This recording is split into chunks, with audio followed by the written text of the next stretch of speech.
അന്യഭാഗ് സാധുരേവ സ മന്ധ്യവ സമ്യഗ്യവസിതോ ഹിസ.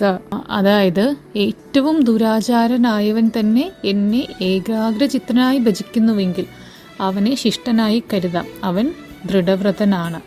അതായത് ഭഗവാൻ പറയുകയാണ്, നിഷ്കൃഷ്ട പാപികൾ കൂടി എന്നെ ഭക്തിയോടെ ആരാധിക്കാൻ തുടങ്ങുകയാണെങ്കിൽ അവർ ശരിയായ തീരുമാനമെടുത്തതുകൊണ്ട് അവരെ നീതിമാനായി കണക്കാക്കിയിട്ട് അവർക്കും ഭഗവാനെ ലഭ്യമാകും. ഇതിനുള്ള ഏറ്റവും വലിയ ഉദാഹരണം തന്നെയാണ് വാൽമീകി മഹർഷിയുടെ. രാമ എന്ന് ഉച്ചരിക്കാൻ പോലും സാധിച്ചിരുന്നില്ല. മരാ മരാ മരാ എന്ന് പറഞ്ഞിട്ടാണ് അത് പിന്നെ രാമ എന്ന് ആയിത്തീർന്നത്. അതിലൂടെ അങ്ങനെ രാമനാമം ജപിച്ച് മോക്ഷം നേടിയതാണ് വാൽമീകി. അപ്പോൾ നമുക്ക് ജീവിതത്തിൽ ഈശ്വര ചിന്ത ഉണ്ടാവാനോ അല്ലെങ്കിൽ ഈശ്വര പ്രാർത്ഥന നടത്താനും ഭഗവത് നാമം ഉച്ചരിക്കാനൊന്നും പ്രത്യേക സമയമൊന്നും വേണ്ട. ഇതുവരെയും നമുക്ക് ചെയ്യാൻ